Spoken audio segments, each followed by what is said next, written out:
Hi everyone, welcome to our channel. Abu Dhabi నగరంలో ఈరోజు special recipe Krishnashtami సందర్భంగా కృష్ణుడికి ఇష్టమైన అటుకులతో లడ్డూ చేయబోతున్నానండి. ఈ లడ్డూ ప్రసాదం కోసమే కాదండి, మనకి హెల్తీగా స్వీట్ తినాలనిపించినా కూడా చేసుకోవచ్చు.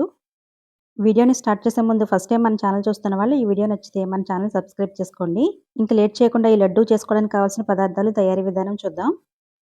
ఈ లడ్డూ కోసం 1 కప్పు అటుకులు తీసుకున్నానండి. వీటిని జల్లించుకోవాలి. అటుకుల్లో పిండి, రవ్వ, డస్ట్ ఏమైనా ఉంటే కిందకొచ్చేస్తాయి. జల్లించకపోతే వేయించేటప్పుడు మాడిపోతాయండి. అందుకే జల్లించుకోవాలి. జల్లించుకున్న తర్వాత ఒక ప్యాన్‌లో వేసుకొని క్రిస్పీగా అయ్యే వరకు లో ఫ్లేమ్‌లో వేయించుకోవాలి.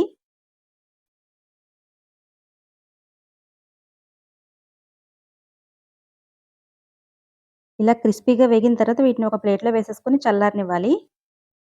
ఇప్పుడు ఇదే ప్యాన్‌లో మనం అటుకులు తీసుకున్న కప్పుతోని హాఫ్ కప్పు నువ్వులు తీసుకోవాలి. నువ్వుల ప్లేస్‌లో పల్లీలు, పుట్నాలు కూడా వేసుకోవచ్చు. లేదా పావు కప్పు పల్లీలు, పావు కప్పు పుట్నాలు 2 కలిపి కూడా వేసుకోవచ్చు. వీటిని కూడా లో ఫ్లేమ్‌లో కొంచెం కలర్ మారే వరకు వేయించుకోవాలి. వేగిపోయిన తర్వాత అటుకులు వేసుకున్న ప్లేట్‌లోనే వేసేసుకొని చల్లారనివ్వాలి. ఇవి చల్లారేలోపు మనం డ్రై ఫ్రూట్స్ వేయించుకుందాం. నువ్వులు వేయించిన ప్యాన్‌లోనే 2 టీ స్పూన్ల నెయ్యి వేడి చేసుకోవాలి. నెయ్యి వేడైన తర్వాత కొన్ని బాదాం ముక్కలు, జీడిపప్పు వేసి వేయించుకోవాలి. నేను కిస్మిస్ వేయట్లేదండి. మీకు ఇష్టం ఉంటే వేసుకోండి. ఇవి వేగిపోయిన తర్వాత అటుకులు తీసుకున్న కప్పుతోని హాఫ్ కప్పు పచ్చి కొబ్బరి వేసి లో ఫ్లేమ్‌లో వేయించుకోవాలి. 1 నిమిషం వేయిస్తే సరిపోద్దండి. వేగిన తర్వాత స్టవ్ ఆఫ్ చేసేసుకోవాలి. అటుకులు, నువ్వులు కూడా చల్లారిపోయినాయండి. వీటిని ఒక మిక్సీ జార్‌లో వేసుకొని గ్రైండ్ చేసుకోవాలి.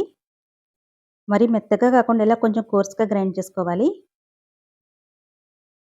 ఇప్పుడు ఇందులో అటుకులు తీసుకున్న కప్పుతోనే 1 కప్పు బెల్లం వేసుకొని గ్రైండ్ చేసుకోవాలి. ఇప్పుడు ఈ పొడిని జీడిపప్పు, కొబ్బరి వేయించిన ప్యాన్‌లో వేసేసుకోవాలి. ఇందులో పావు టీ స్పూన్ యాలకుల పొడి కూడా వేసుకొని కలుపుకోవాలి. మీకు పప్పులు ఇష్టం లేకపోతే కొబ్బరి ఒకటి వేసుకొని కూడా ఈ లడ్డూలు చేసుకోవచ్చండి. కలుపుకున్న తర్వాత మీకు నచ్చిన సైజులో ఉండలు చుట్టుకోవాలి.